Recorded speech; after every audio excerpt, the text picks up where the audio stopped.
C'est officiel les amis, Sergio Ramos quitte donc le Real Madrid de manière officielle en ce mercredi 16 juin 2021. Demain matin à 12h30, il va donner une conférence de presse à Valdebebas avec Florentino Pérez et les dirigeants du Real Madrid pour expliquer son départ, pour bien évidemment avoir un dernier hommage devant la presse, etc. pour pouvoir parler une dernière fois aux supporters du Real Madrid en étant encore un joueur du Real Madrid. Son contrat se finissait le 1er juillet 2021, du coup le 1er juillet prochain.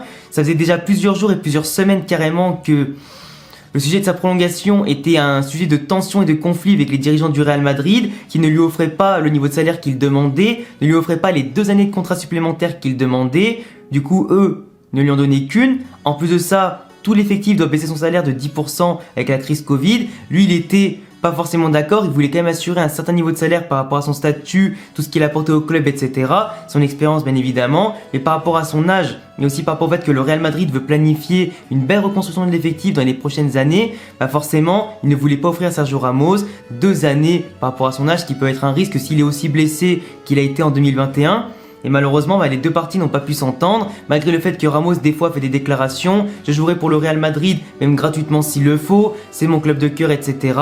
Ça, à la limite, c'est pas très important. On savait tous très bien, et on va pas faire les choquer, que Ramos allait s'en aller du Real Madrid aujourd'hui. Sans son contrat, il va pouvoir chercher un nouveau défi. Il a bien mérité, à mon sens, de partir par la grande porte. Il a apporté tous les titres, en tout cas, possibles, imaginables au Real Madrid. Il a donné cœur et âme pour ce club. C'est pas un Madrilène de base. C'est un Andalou qui est arrivé en 2005 depuis le FC Séville, qui est plus Madrilène limite qu'un pur Madrilène de base. C'est un mec qui a donné sa vie, son cœur, son âme pour ce club-là. Et voilà. J'arrive pas trop à bien réaliser, j'arrive pas trop à parler non plus de ça parce que je suis un peu ému, je vais pas vous mentir.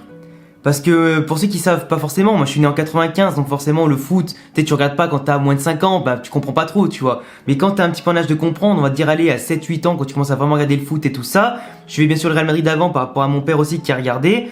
Mais en gros, j'ai plus connu forcément, comme les jeunes qui nous regardent aussi et qui regardent cette vidéo, un Real Madrid avec Ramos qu'un Real Madrid sans Ramos. Et pour moi, tout ce qu'il a pu apporter au club, c'est incroyable. Et je pense que dans toute l'histoire du Real Madrid, Sergio Ramos, c'est avec Raúl González Blanco, l'un des deux, si ce n'est le capitaine le plus emblématique de l'histoire du club. J'ai jamais vu un mec qui avait, un peu à l'instar de Puyol à Barcelone, une grinta pareille, une capacité à galvaniser les troupes, à surtout ne jamais baisser les bras, à être un leader technique, physique et tactique et surtout charismatique, qui prend la parole pour le vestiaire, qui sait réguler le vestiaire, etc., les différents camps qu'il peut y avoir entre les Espagnols, les étrangers, les stars, les jeunes, etc.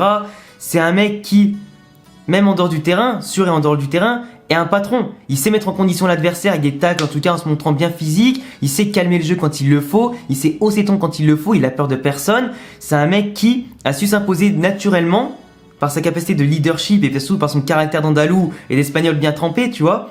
Mais franchement, pour moi, voir un Real Madrid sans Sergio Ramos, ça fait mal. Ça laisse une place énorme, en tout cas vide, par rapport au leadership, à sa présence d'esprit et tout ça. C'est un mec aujourd'hui, on le voit clairement, avec l'équipe d'Espagne, qui n'a pas été pris par Luis Enrique, qui a beaucoup manqué.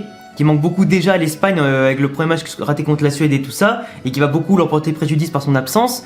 Et pour moi, Ramos, le fait qu'il ait été beaucoup blessé cette saison en 2021, qu'il ait eu beaucoup de problèmes, etc., ça a aussi impacté le Real. Même si Nacho, Militao ont parfaitement assuré l'intérim, ça reste quand même différent quand t'as pas Sergio Ramos qui est là, qui peut pousser son équipe à se galvaniser comme je te dis, qui met en confiance tout le monde, qui sait remobiliser les troupes quand ça va pas, qui va chercher des fois des buts à la 90e, qui a mis énormément de buts décisifs pour un défenseur. C'est Sergio Ramos. C'est Sergio Ramos et là franchement je suis blasé. Encore une fois on va pas faire les choquer parce qu'on le savait qu'il allait partir. C'était comme ça, fallait s'y préparer mentalement. Là, on a du mal à réaliser et je pense qu'on réalisera encore plus demain à 12h30 quand il y aura sa conférence de presse et on réalisera encore plus quand il aura un autre maillot sur le torse, sur le corps. C'est compliqué, hein. C'est compliqué, tu vois, bien évidemment, je vous le dis, j'ai prévu là du coup de faire une vidéo un petit peu hommage à l'histoire de Ramos au Real Madrid, que je vous laisse vous abonner pour ne pas rater ça. Mais vraiment, c'est un peu une claque. C'est un peu une claque, certains diront peut-être que j'en fais des tonnes ou quoi, mais imaginez-vous que le club de votre vie, l'emblème de votre vie, votre joueur préféré, c'est pas forcément mon joueur préféré, mais c'est un des joueurs que je respecte le plus, tu vois. C'est un joueur que je kiffe entendre parler, c'est un joueur que je kiffe voir sur le terrain, que je kiffe en tout cas voir décisif, qui, je te dis, il est plus madrilène qu'un pur madrilène. C'est ouf, j'ai jamais vu un joueur ne pas être né forcément à Madrid, etc., mais qui aime un club plus qu'autre chose, c'est incroyable. Et le mec, il s'est même fait détester par Séville, etc., là d'où il vient, parce que pour son amour pour le Real Madrid, pour tout ce qu'il a pu faire, etc., c'est incroyable. Et Ramos, qu'on l'aime ou qu'on le déteste, si t'es un fan de foot, t'es obligé de l'aimer.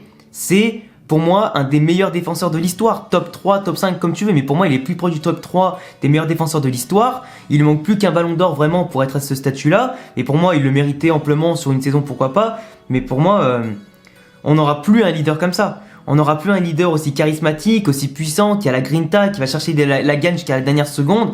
Je sais pas, avant très longtemps, à moins qu'on ait un pur produit de la fabrica du Real qui soit aussi, j'allais dire, instinctif que lui, qui soit aussi fougueux que lui, ça va être compliqué. Et franchement, on se le rappelle tous. Je vous répète, moi j'ai grandi avec ça, le Real Madrid, le football et tout ça. Je l'ai vu arriver quand c'était en 2005. Il venait du Séville. J'avais 9 ans. 9 ans, frère. Et du coup, j'ai grandi en même temps que lui. Limite, lui, il a grandi dans sa carrière pro. Moi, j'ai grandi tout court. Donc, du coup, je l'ai vu grandir, passer derrière droit, un peu fougueux, qui fait des erreurs derrière, qui monte, qui est quand même décisif, puis après qui est repassé dans l'axe, qui a petit à petit pris ses marques, qui a petit à petit devenu, devenu le patron, tu vois.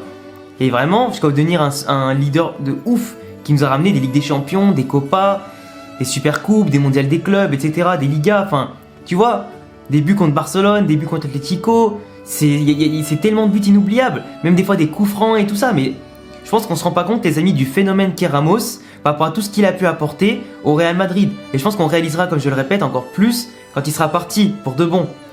Malheureusement, les chemins se séparent.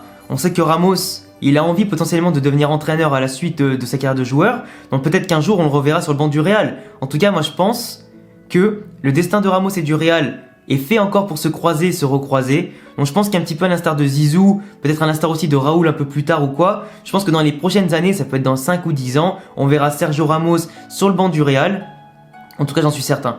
J'en suis certain, et au moins peut-être à la tête d'un grand club ou quoi. Mais vu sa grinta, vu son envie en tout cas de progresser, de toujours aller plus loin malgré son âge, de toujours vouloir chercher le perfectionnement, etc. C'est beau. Franchement, je pense qu'on peut que applaudir tout ce qu'il a fait, le remercier surtout. On peut juste trouver ça dommage aussi qu'il a manqué la fin de son année 2021, qu'il a été blessé tout le long, qu'il n'a pas pu partir par des trophées. Je crois qu'il cherchait surtout le record de trophées gagnés au Real Madrid, détenu par Rento. Et malheureusement, je crois qu'il était plus qu'à 1 ou 2 titres. Et malheureusement, cette année, on n'a pas pu lui donner les 2 derniers titres manquants pour qu'il ait le trophée, le record avec Marcelo. Ils sont arrivés à peu près en même temps. Et du moins, ils ont le même nombre de trophées tous les deux. Mais c'est spécial, hein. Franchement, je sais pas trop quoi dire. Je pense qu'on peut pas lui en vouloir. On peut pas lui en vouloir. C'est pas qu'une question d'argent. De toute façon, dans tous les cas, il a tellement donné qu'on peut que lui dire merci. Il a que mérité sa porte de sortie. Il a que mérité d'avoir une nouvelle aventure ailleurs pour récupérer d'autres titres, etc. Agrandir un peu sa légende. Et voilà, pour moi, il mériterait pas de se faire insulter. Il mériterait pas d'avoir des critiques. Et pour moi, ne critiquez pas le fait qu'il voulait peut-être de l'argent, des années de contrat en plus, parce que je pense qu'il a assez donné pour passer au-dessus de ça. Et non, franchement, j'ai pas les mots. J'ai pas les mots. Je pense qu'on va couper du coup la vidéo ici parce que j'ai plus rien à dire. De toute façon, on en reparlera demain dans tous les cas sur la chaîne, avec notamment sa conférence de presse. On analysera un petit peu ce qu'il a dit. On parlera bien évidemment dans une autre vidéo de ses potentiels successeurs, même si aujourd'hui on a Alaba, qu'on a encore Varane qui peut partir parce qu'il a encore 1 an de contrat et le Real Madrid ne laissera pas partir gratuitement, ça c'est clair. Donc il y a aussi Nacho, Militao. À voir s'il y aura peut-être un Pau Torres, un Jules Koundé ou quoi qui viendra le remplacer. On verra bien. En tout cas les amis, je vous laisserai me laisser un petit pouce bleu, même si vous êtes triste du départ de Ramos. Je vous laisserai vous abonner à la chaîne si vous aimez le Real Madrid, l'actualité du Real et bien évidemment mes vidéos et analyses. Je vous laisserai éventuellement aussi cocher la cloche pour pas rater les prochaines vidéos sur Ramos, sur le Real et tout ce qui va suivre sur la chaîne dans les prochains mois et prochaines semaines et années aussi. Et suivez-moi sur les réseaux sociaux et tous les liens qui s'affichent ici et en description. A bientôt les amis, ciao.